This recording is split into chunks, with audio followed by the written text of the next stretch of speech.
Assalamualaikum warahmatullahi wabarakatuh. Perkenalkan kami dari kelompok 10 yang beranggotakan Mas Dina dengan NIM 121100136 dan saya sendiri Nopianti dengan NIM 121100159. Di sini kami akan membuat media pembelajaran PPKN di SD atau MI untuk memenuhi tugas pengembangan materi PPKN yang diampu oleh Ibu Mahalastasa Bujo Basapipana. Yang pertama, pengertian media. Media adalah alat saluran komunikasi. Kata media berasal dari bahasa Latin yang merupakan bentuk jamak kata medium. Secara harfiah, media berarti perantara, yaitu perantara antara sumber pesan dengan penerima pesan. Yang kedua, pengertian pembelajaran.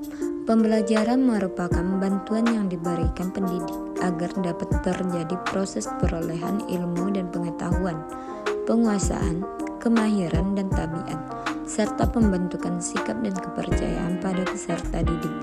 Dengan kata lain, pembelajaran adalah proses untuk membantu peserta didik agar dapat belajar dengan baik.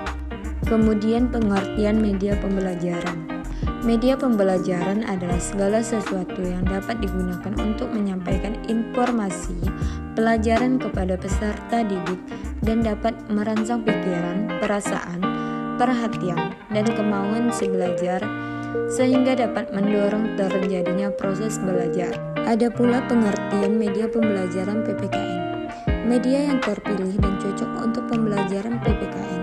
Mata pelajaran PPKN mempunyai misi membina nilai, moral, dan norma secara utuh, bulat, dan berkesinambungan, memberikan pengalaman belajar yang berbeda dan bervariasi sehingga merangsang minat peserta didik untuk belajar.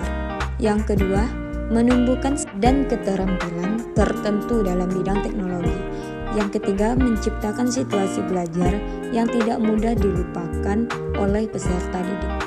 Yang keempat, untuk mewujudkan situasi belajar yang efektif. Yang terakhir, untuk memberikan motivasi belajar kepada peserta didik.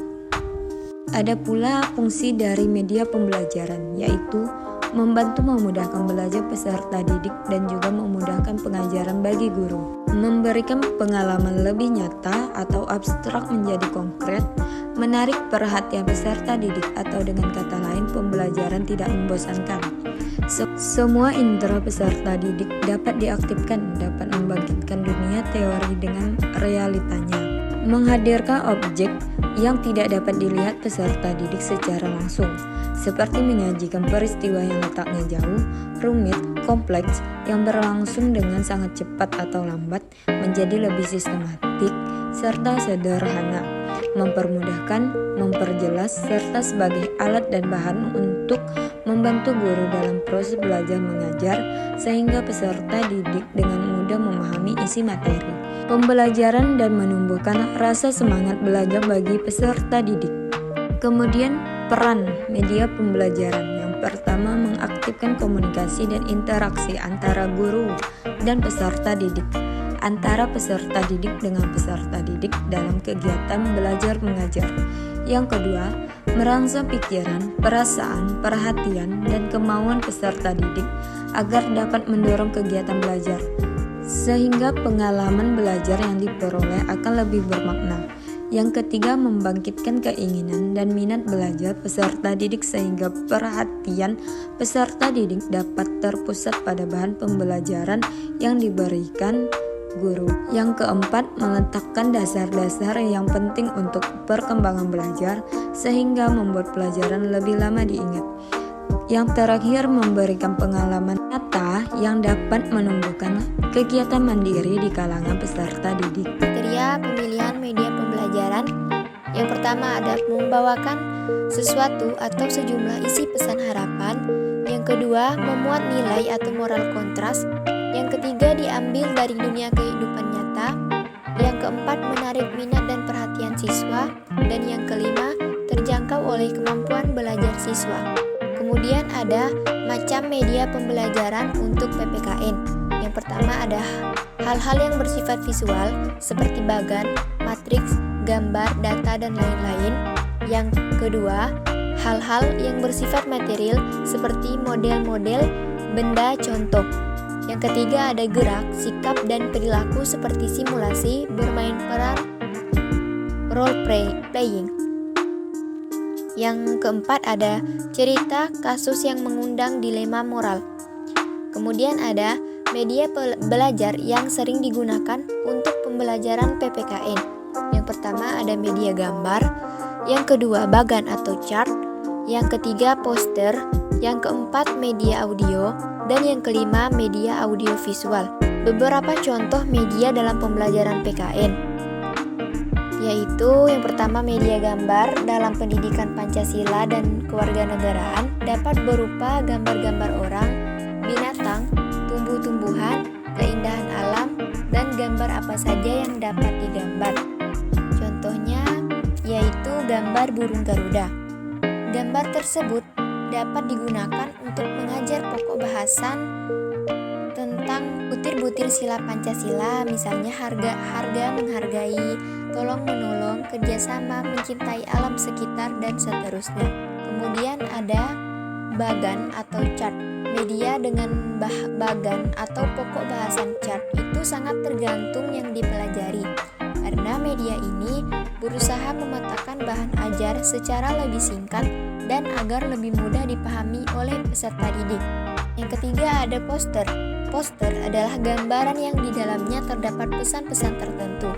Bedanya dengan iklan adalah bahwa iklan bernilai komersial sedangkan poster bernilai pedagogis. Pembelajaran pendidikan Pancasila dan kewarganegaraan poster sangat cocok untuk digunakan mendukung penjelasan mengenai nilai-nilai, moral, norma maupun agar dapat dipahami secara lebih konkret oleh peserta didik. Contohnya yang ada pada gambar yaitu pembahasan mengenai penuh perbedaan, tapi bukan berarti kita tidak punya persamaan hak. Kemudian ada media audio. Media ini lebih canggih daripada media lainnya karena media ini merupakan jenis media elektronika yang didengar. Media ini memanipulasi pesannya lewat bunyi atau suara. Contoh media ini yaitu radio dan tape recorder atau bisa CD dan gramophone. Kemudian yang terakhir ada media audiovisual. Media ini dapat didengar, dilihat gambarnya. Dan contoh daripada media audiovisual yaitu ada aplikasi YouTube, televisi atau video, DVD, dan sebagainya. Media ini biasanya berisikan video pembelajaran mengenai PPKN. Media ini juga cocok digunakan untuk semua pokok bahasan.